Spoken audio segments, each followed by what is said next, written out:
ರಾಜು ಎಂಪಾಲ್ ಅಂತೇಳಿ ಮತ್ತು KRS ಪಕ್ಷದ ಅಧ್ಯಕ್ಷರು. ಈಗ ನಾವು ಕೋಲಾರ ಜಿಲ್ಲೆಯ ಟೌನ್ ಪೊಲೀಸ್ ಸ್ಟೇಷನ್ ಹತ್ರ ಇದ್ದೇವೆ. ಇವತ್ತು ಇಲ್ಲಿ ಟೌನ್ ಪೊಲೀಸ್ ಸ್ಟೇಷನ್ ಹತ್ರ ನಾವು ಎಲ್ಲ ನಮ್ಮ ಜೊತೆಯಲ್ಲಿ ಫಾಸ್ಟ್ ಲೋಕೇಶ್ ಅವರಿದ್ದಾರೆ, ಫಾಸ್ಟ್ ಜೇಮ್ಸ್ ಅವರಿದ್ದಾರೆ, ಫಾಸ್ಟ್ ಸಾಲಂ ರಾಜ್ ಅವರಿದ್ದಾರೆ, ಫಾಸ್ಟ್ ಜಯಪ್ರಭು ಅವರಿದ್ದಾರೆ, ಫಾಸ್ಟ್ ಅನಿಲ್ ಕುಮಾರ್ ಇದ್ದಾರೆ, ಫಾಸ್ಟ್ ಪಾಲುಲ್ ಗಜ್ ಅವರಿದ್ದಾರೆ, ಫಾಸ್ಟ್ ಸಾಲಮನ್ ರಾಜ್ ಅವರಿದ್ದಾರೆ, ಫಾಸ್ಟ್ ಇಮಾನುಯಲ್ ಪಾಸ್ ಇದ್ದಾರೆ, ಫಾಸ್ಟ್ ಅರುಳ್ ರಾಜ್ ಫಾಸ್ಟ್ ಇದ್ದಾರೆ, ಫಾಸ್ಟ್ ಅನಿಲ್ ಕುಮಾರ್ ಅವರ ವೈಫ್ ದಿವ್ಯಾ ಅವರಿದ್ದಾರೆ ಮತ್ತು ಲಸ್ಸಿ ಅಂತಕ್ಕಂಥ ಒಂದು ಮಗು ಇಲ್ಲಿದೆ. ನಾವಿಲ್ಲಿ ಇವತ್ತಿನ ದಿನ ಕೂಡಿ ಬಂದಿರುವಂಥ ಒಂದು ಉದ್ದೇಶ, ನಿನ್ನೆ ದಿನದಲ್ಲಿ ಪ್ರಾರ್ಥನೆ ನಡೀತಾ ಇದ್ದಂಥ ಕಾರಂಜಿ ಕಟ್ಟೆಯಲ್ಲಿ ಪ್ರಾರ್ಥನೆಗೆ ಅಡ್ಡಿ ಆತಂಕಗಳನ್ನ ಉಂಟು ಮಾಡಿ ಕೆಲವು ಗುಂಪು 30ರಿಂದ 40 ಜನ ಗುಂಪು ಹುಡ್ಕೊಂಡ್ಬಂದು ಪ್ರಾರ್ಥನೆಗೆ ಅಡ್ಡಿ ಆತಂಕಗಳನ್ನ ಮಾಡಿ ಮತ್ತೆ ದಾಳಿ ಮಾಡಿ ನಮಗೆ ಬಂದ್ಬಿಟ್ಟು ಮಾನಸಿಕವಾಗಿ ಮತ್ತು ಅವಾಚ್ಯ ಶಬ್ದಗಳಿಂದ ಬೈದು ನಿಂದಿಸಿ ಮಾನಸಿಕವಾಗಿ ನಮಗೆ ಅನಿಲ್ ಕುಮಾರ್ ಮತ್ತು ದಿವ್ಯಾ ಕುಟುಂಬದಲ್ಲಿ ಫಾದರ್ ಆಗಿ ನಾನು ಹೋಗಿ ಅವ್ರಿಗೆ ಆಶೀರ್ವಚನ ಕೊಡುವುದಕ್ಕೆ ಹೋಗಿರುವಾಗ ಕೆಟ್ಟದಾಗಿ ನಡ್ಕೊಂಡಿರ್ತಾರೆ. ಅವ್ರ ಮೇಲೆ ನಾವು ಬಂದು ನಿನ್ನೆ ಬಂದು ಒಂದು NCR ಮಾಡಿಸ್ತೀವಿ. ಇದಾದ ಮೇಲೆ ರಾತ್ರಿ 11 ಗಂಟೆಗೆ ಇದೇ ವ್ಯಕ್ತಿಗಳು ಈ ಗುಂಪು ಏನು ಮಾಡ್ತಾರೆ ಅಂತಂದರೆ, ರಾತ್ರಿ ಬಂದು 11 ಗಂಟೆಗೆ ಇವ್ರ ಬೈಕಿಗೆಲ್ಲನೂ ಪಟಾಕಿ ಇಟ್ಟು, ಇವ್ರ ಬೈಕಲ್ಲೆಲ್ಲನೂ ಬಾಂಬುಗಳನ್ನು ಇಟ್ಟು, ಬೈಕಲ್ಲೆಲ್ಲನೂ ದೊಣ್ಣೆ ತಗೊಂಡು ಹೊಡೆದು ಕಲ್ಲುಗಳಿಂದ ಜಜ್ಜಿ ಅಲ್ಲೇ ಮಾಡಿ ರಾತ್ರಿ ಎಲ್ಲನೂ ಇವ್ರಿಗೆ ತೊಂದರೆ ಕೊಟ್ಟಿರ್ತಾರೆ. ರಾತ್ರಿ 112ಗೆ ಫೋನ್ ಮಾಡಿ ಇವರಿಗೆ ಭದ್ರತೆ ಕೊಡಬೇಕು ಅಂತಂದರೆ ಕೋಲಾರ ಜಿಲ್ಲೆಯಲ್ಲಿ ಇರ್ತಕ್ಕಂಥ 112 ಮತ್ತು ನೈಟ್ ಪಿಟ್ ಪೊಲೀಸ್ನವರು ಭಾಳ ಒಳ್ಳೆಯ ರೀತಿಯಲ್ಲಿ ಸ್ಪಂದಿಸಿ ರಾತ್ರಿ ಎಲ್ಲನೂ ಸಹ ಒಂದು ಗಾಡಿಯನ್ನು ಅಲ್ಲಿ ನಿಲ್ಲಿಸಿ ಈ ಕ್ರೈಸ್ತರ ಮನೆಗೆ ಒಂದು ಭದ್ರತೆಯನ್ನು ಕೊಟ್ಟಿದ್ದಾರೆ.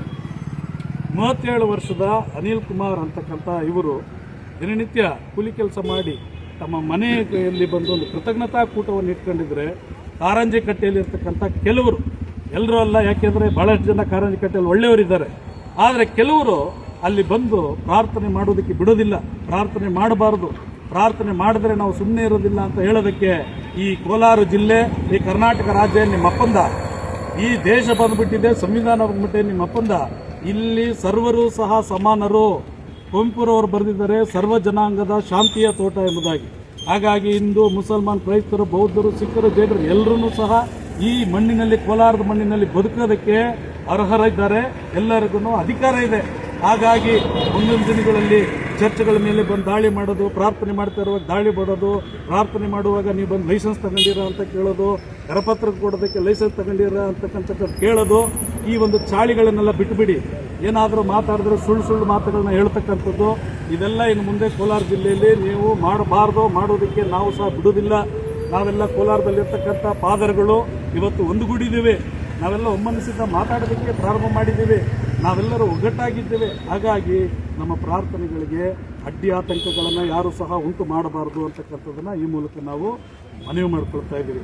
ಇಷ್ಟು ನಡೆದಂಥ ಘಟನೆ ನಿನ್ನೆ ಇನ್ನೊಂದು ಇಬ್ಬರು ಕಿಡಿಗೇಡಿಗಳು ಏನು ಮಾಡಿದ್ದಾರೆ, ಹೆಲ್ಮೆಟ್ ಹಾಕ್ಕೊಂಡು ಬೈಕಲ್ಲಿ ಬಂದು ಈ ಮಗು ಬ್ಲೆಸ್ಸಿ ಅಂತೇಳಿ ಬೆಳಗ್ಗೆ ಶಾಲೆಗೆ ಹೋಗುವಂಥ ಸಮಯದಲ್ಲಿ ಇವತ್ತು ಬೆಳಿಗ್ಗೆ 9 ಗಂಟೆಗೆ ಯಾರ ಅಪರಿಚಿತರಿಬ್ಬರು ಬಂದು ಬೈಕಲ್ಲಿ ಹೆಲ್ಮೆಟ್ ಹಾಕಿ ಬಂದು ಮಗುವ ಸೈಕಲನ್ನು ಒದ್ದು ಕೆಳಗೆ ಬಿದ್ದ ಮೇಲೆ ಸೈಕಲ್ನ ಜಾಡಿಸಿ ಒದ್ದಿದ್ದಾರೆ. ಆ ಸೈಕಲ್ನ ಹ್ಯಾಂಡ್ಲ್ ಹೋಗಿ ಮಗುವಿನ ಎದೆ ಭಾಗಕ್ಕೆ ಚುಚ್ಚಿಕೊಂಡು ಎಮ್ಕೆಗೆ ಫ್ರ್ಯಾಕ್ಚರ್ ಆಗಿದೆ ಮತ್ತು ಆ ಮಗು ಗಡಗಡನೆ ನಡಗಿ ಸ್ಕೂಲ್ಗೆ ಹೋಗದೆ ಮನೆಗೆ ವಾಪಸ್ ಬಂದಿದೆ. ಈ ರೀತಿಯಾದಂಥ ಕಾರ್ಯಗಳನ್ನು ನೀವೇನು ಮನುಷ್ಯರ ಮೃಗಗಳ ಕೋಲಾರ ಜಿಲ್ಲೆಯಲ್ಲಿ ಶಾಂತಿ ಸಮಾಧಾನ ಸೌಹಾರ್ದತೆಯನ್ನು ಕಾಪಾಡುವಂಥದ್ದು ಎಲ್ಲರ ಜವಾಬ್ದಾರಿ ಅಲ್ವಾ? ಒಂದು ಕ್ರೂರ ಪ್ರಾಣಿಗಳು ಸಹ ಒಂದು ಎಕ್ಸ್ಕ್ಯೂಸ್ ಕೊಡ್ತದೆ. ನಿಮ್ಗೆ ಹೆಂಗರಾಯ ಬರ್ತದೆ ಮನಸ್ಸು. ಒಂದು ಚಿಕ್ಕ ಎಳೆ ಮಗು 10-12 ವರ್ಷದ ಮಗು ಮೇಲೆ ನೀವು ಹಲ್ಲೆ ಮಾಡ್ತೀರಾ, ದಾಳಿ ಮಾಡ್ತೀರಾ, ನೀವೇನು ಹೊಟ್ಟೆಗೆ ಅನ್ನ ತಿಂತೀರಾ ಇಲ್ಲ ಮಣ್ಣಿಗೆಣ್ಣು ತಿಂತೀರಾ ಅಂತಕ್ಕಂಥದ್ದು ನೀವು ಹೊತ್ತು ಕೇಳಬೇಕಾಗೈತೆ. ಆದ್ದರಿಂದ ಹೆಣ್ಣು ಮಕ್ಕಳಿಗೆ, ಚಿಕ್ಕ ಮಕ್ಕಳಿಗೆ ಮುಂದಿನ ದಿನಗಳಲ್ಲಿ ಭದ್ರತೆಯನ್ನು ಒದಗಿಸಬೇಕು ಅಂತೇಳಿ ನಾವು ಇಲ್ಲಿ ಟೌನ್ ಪೊಲೀಸ್ ಸ್ಟೇಷನ್ನ ಇನ್ಸ್ಪೆಕ್ಟರ್ ಆಗಿರ್ತಕ್ಕಂಥ ಲೋಕೇಶ್ ಸರ್ ಅವ್ರನ್ನ ಬಂದು ಇವತ್ತು ಭೇಟಿಯಾಗಿದ್ದೇವೆ. SP ಮೇಡಮ್ ಅವ್ರಿಗೂ ಈ ವಿಚಾರನ ತಿಳಿಸಿದ್ದೇವೆ. ಭಾಳ ಉತ್ತಮವಾಗಿ ನಮ್ಮ ಲೋಕಲ್ ಪೊಲೀಸ್ ಸ್ಟೇಷನಲ್ಲಿರ್ತಕ್ಕಂಥ ಸರ್ಕಲ್ ಇನ್ಸ್ಪೆಕ್ಟರ್ ಲೋಕೇಶ್ನವರು ಭಾಳ ಒಳ್ಳೆಯ ರೀತಿಯಲ್ಲಿ ನಮ್ಮನ್ನು ಸ್ಪಂದಿಸಿದ್ದಾರೆ. ನೋಡ್ರಿ, ಕೆಲವು ಸಂದರ್ಭಗಳಲ್ಲಿ ಒಳ್ಳೆಯದನ್ನು ಮಾಡೋದನ್ನು ನಾವು ಅವ್ರನ್ನ ಅಪ್ರಿಷಿಯೇಟ್ ಮಾಡಬೇಕಾಗೈತೆ. ಇಲ್ಲಿರ್ತಕ್ಕಂಥ ಪೊಲೀಸ್ ಠಾಣೆ ಉತ್ತಮ ಅಂತ, ಯಾಕೆಂದರೆ ಸ್ಕ್ಯಾನರ್ ಇಟ್ಟಿದ್ದಾರೆ, ಪೊಲೀಸ್ ಠಾಣೆಯಲ್ಲಿ ನಿಮಗೆ ಅನುಭವಗಳನ್ನ ಹೇಳ್ಬೋದು ಅಂತೇಳಿ. ಹಾಗಾಗಿ ಸರ್ಕಲ್ ಇನ್ಸ್ಪೆಕ್ಟರ್ ಒಳ್ಳೆಯ ರೀತಿಯಲ್ಲಿ ಇದು ಮರುಕಳಿಸಲಾರ್ದಾಗೆ ನಾವು ನೋಡ್ಕೊಳ್ತೀವಿ ಅಂತಕ್ಕಂಥ ಭರವಸೆಯನ್ನು ಕೊಟ್ಟಿದ್ದಾರೆ. ಈ ಮಗುವನ್ನು ಯಾರು ಅಪರಿಚಿತರು ಬಂದು ಹೆಲ್ಮೆಟ್ ಹಾಕೊಂಡ್ಬಂದು ಕಾಲಲ್ಲಿ ಒದ್ದು ಗಾಯಪಡಿಸಿ ಇವತ್ತು ತೊಂದರೆ ಪಡಿಸಿದ್ರೆ ಅವ್ರನ್ನ ಪತ್ತೆ ಹಚ್ಚಬೇಕು, ಅವ್ರಿಗೆ ಕಠಿಣ ಶಿಕ್ಷೆ ಆಗಬೇಕು. ಮುಂದಿನ ದಿನಗಳು ಕೋಮು ಗಲಭೆಗಳನ್ನ ಮಾಡ್ತಕ್ಕಂಥವರು ಜಾತಿಗಳ ಮಧ್ಯದಲ್ಲಿ ಬೆಂಕಿ ಇಡ್ತಕ್ಕಂಥವರು. ಕೋಲಾರ ಜಿಲ್ಲೆಯಲ್ಲಿ ಇದು ನಡೆಯೋದಿಲ್ಲ. ಕೋಲಾರ ಬಂದು ಸರ್ವ ಜನಾಂಗದ ಶಾಂತಿಯ ತೋಟ. ಇಲ್ಲೆಲ್ಲರೂ ಅವರವರು ಬದುಕೋದಕ್ಕೆ ಇಲ್ಲಿ ಹಕ್ಕಿದೆ. ಹಾಗಾಗಿ ಇನ್ಮೇಲೆ ಈ ರೀತಿಯಾಗಿ ಮಾಡ್ತಕ್ಕಂಥ ಕಿಡಿಗೇಡಿಗಳಿಗೆ ಎಚ್ಚರಿಕೆ. ಕಾನೂನು ಅಂತಕ್ಕಂಥದ್ದಿದೆ ಈ ದೇಶಕ್ಕೆ. ಬಾಬಾ ಸಾಹೇಬ್ ಅಂಬೇಡ್ಕರ್ ಅವರು ಬರೆದುಕೊಟ್ಟಿರುವಂಥ ಸಂವಿಧಾನ ಅಂತಕ್ಕಂಥದ್ದಿದೆ. ಹಾಗಾಗಿ ಪ್ರತಿಯೊಬ್ಬನು ಸಂವಿಧಾನದ ಅಡಿಯಲ್ಲಿ ಕಾನೂನಿಗೆ ತಲೆಬಾಗಬೇಕನಹ ಕಾನೂನನ್ನು ಯಾರನ್ನು ಸಹ ಕೈಗೆತ್ಕೋಬಾರ್ದು. ಹಾಗಾಗಿ ಕ್ರೈಸ್ತರಿ ಮೂಲಕ ಕೋಲಾರ ಜಿಲ್ಲೆಯಿಂದ ಇಡೀ ಕರ್ನಾಟಕಕ್ಕೆ ಎಚ್ಚರಿಕೆ ಕೊಡ್ತಾ ಇದ್ದೀವಿ. ಕರ್ನಾಟಕದಲ್ಲಿ ಎಲ್ಲೂ ಸಹ ಯಾರಿಗೂ ಸಹ ತೊಂದರೆ ತೊಡಕುಗಳನ್ನ ಉಂಟು ಮಾಡ್ತಕ್ಕಂಥ ಇಲ್ಲಿಗೆ ನಿಲ್ಲಿಸ್ಕೊಳ್ಳಿ.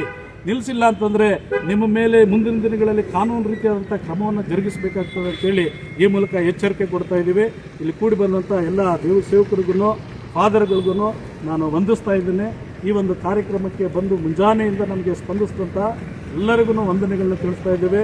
ಮತ್ತು ಅನೇಕ ಸಂಘಟನೆಗಳು, ನಮ್ಮ ಅಖಿಲ ಭಾರತ ಕ್ರೈಸ್ತ ಮಹಾಸಭಾದಿಂದ ಸಹೋದರ ಪ್ರಜ್ವಲ್ ಸ್ವಾಮಿಯವರು, ಮತ್ತು ಕರ್ನಾಟಕ ರಕ್ಷಣಾ ವೇದಿಕೆ ರಕ್ಷಣಾ ಸಂಘಟನೆಯಿಂದ ಏನದು ಸ್ಟ್ಯಾನಿ ಪಿಂಟೋರವರು, KCSನವರು, ಮತ್ತು SP ಮೇಡಮ್ ಅವರು, ಮತ್ತು ಇದನ್ನೆಲ್ಲ ಮುಂದಿನ ಹಂತಕ್ಕೆ ಇದು ಇಷ್ಟಕ್ಕೆ ಬಿಡೋದಿಲ್ಲ. ಮಗುಗಾಗಿರುವಂಥ ಘಟನೆ ಇದನ್ನು ಮುಖ್ಯಮಂತ್ರಿವರೆಗೂ ತಲುಪ್ತದೆ ಮತ್ತು ಗೃಹ ಮಂತ್ರಿಗಳಾಗಿರುವಂಥ ಖರ್ಗೆವರೆಗೂ ತಲುಪಿಸೋವರೆಗೂ ಬಿಡೋದಿಲ್ಲ. ಇಲ್ಲಿರ್ತಕ್ಕಂಥ ಹೆಣ್ಣು ಮಕ್ಕಳಿಗೆ, ಚಿಕ್ಕ ಮಕ್ಕಳಿಗೆ ಭಯವನ್ನು ಹುಟ್ಟಿಸ್ತಕ್ಕಂಥದ್ದು, ಬೆದರಿಕೆಯನ್ನು ಹಾಕ್ತಕ್ಕಂಥದ್ದು, ಗೊಡ್ಡು ಬೆದರಿಕೆಗಳಿಗೆ ಯಾವ ಫಾದರ್ ಇಲ್ಲಿ ಭಯಪಡ್ತಕ್ಕಂಥವರಲ್ಲ. ನಾವು ಈ ಮಣ್ಣಲ್ಲಿ ಹುಟ್ಟಿರೋರೆ, ನಾವು ಬಂದ್ಬಿಟ್ಟು ಬೇರೆ ದೇಶದವರಲ್ಲ. ನಾವು ಉಪ್ಪು ಖಾರ ತಿನ್ನೋರೆ. ನಮಗೂ ಕಾನೂನು ಗೊತ್ತಿದೆ, ನಮಗೂ ಅರಿವಿದೆ. ಹಾಗಾಗಿ ಬಕರಾಗಳನ್ನ ನೋಡ್ದಂಗೆ ಫಾದರ್ಗಳ ಮೇಲೆ ನೀವು ನೋಡೋದಕ್ಕೆ ಸಾಧ್ಯವಿಲ್ಲ. ಕರ್ನಾಟಕದಲ್ಲಿ ಈ ಮೂಲಕ ಕೋಲಾರ ಜಿಲ್ಲೆಯಿಂದ ಒಂದು ಸಂಚಲನ ಮೂಡ್ತದೆ ಅಂತಕ್ಕಂಥದ್ದನ್ನು ನಾವು ಎಚ್ಚರಿಕೆಯನ್ನು ವ್ಯಕ್ತಪಡಿಸ್ತಾ ಇದ್ದೀವಿ.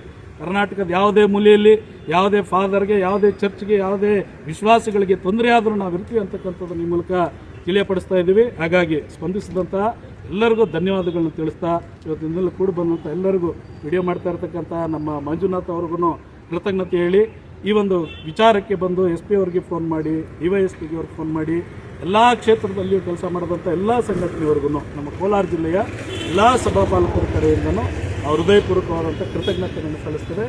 ಎಲ್ಲರಿಗೂ ನಮಸ್ಕಾರ.